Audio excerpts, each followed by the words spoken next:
The script entirely on your own. నీకు సపోర్ట్గా comedians కానీ క్యారెక్టర్ ఆర్టిస్టులు కానీ ఇంతవరకు ఎప్పుడు ఏ సినిమాలోని లేదు. అంత సింగిల్ హ్యాండ్ ఎనీ జంక్షన్ గణేష్ టైప్లోనే ఇప్పటి వరకు లాక్కొచ్చే బండి. బట్ ఈ సినిమాలోని lot of characters, lot of artists, Sathyaraj garu కానీ, సత్య కానీ, బోల్డ్ మంది ఆర్టిస్టులు ఈ సినిమా నిండా ఉన్నారు. ఈ సినిమా హిట్ అయ్యే అవకాశాలు ఎక్కువగా కనిపిస్తున్నాయి. What will be your share in this film tomorrow after the film once is a hit and success? Sir, share కంటే ముఖ్యం నాకు అంటే ఒక బిగ్గెస్ట్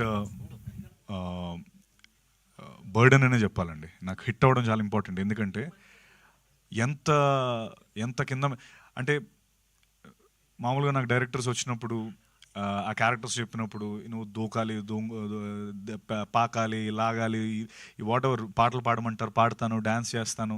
ఎన్ని చేస్తున్నా కూడా నాకు ఆ థియేటర్లో హిట్ అనేది ఎప్పుడు రాలేదు.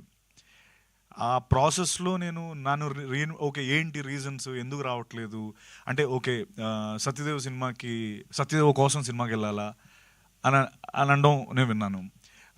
సో దాన్ని నేను అధిగమించాలంటే ఏం చేయాలి? అప్పుడు ఇంతమంది క్యారెక్టర్స్ని, ఒక స్టార్ కాస్ట్ని పెట్టుకుంటే సపోర్టింగ్, మీరు అన్నట్టు ఆ షోల్డరింగ్ చేసుకొని, అండ్ ముఖ్యంగా నా కోసం కాదండి, ఈ సినిమా మాత్రం కథ కోసమే రావాలి.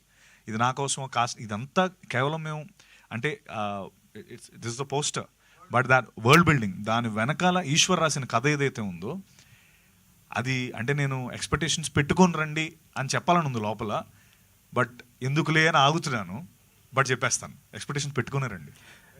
సత్యదేవ్ గారు, ఇప్పుడు ఇందాక అన్నారు మీరు బల్లగుద్ది చెప్తున్నా అన్నారు కదా. ఈ మధ్య చాలామంది హీరోలు ఏమంటున్నారంటే, ఈ సినిమా బాగోలేకపోతే మీ డబ్బులు మీకు తిరిగి ఇచ్చేస్తాను, ఓపెన్ ఛాలెంజ్ చేసేస్తున్నారు.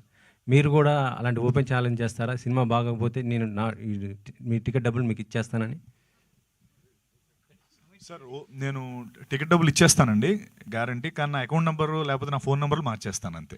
అంటే అందరికీ వెళ్ళి టికెట్ డబ్బులు ఎలా ఇస్తాం సార్? అంటే అది ఐ థింక్ వాళ్ళకున్న అంటే నాకు నా సినిమా పైన అంతే కాన్ఫిడెన్స్ ఉంది. నేను టికెట్ డబ్బులు తిరిగి ఇచ్చేస్తాను.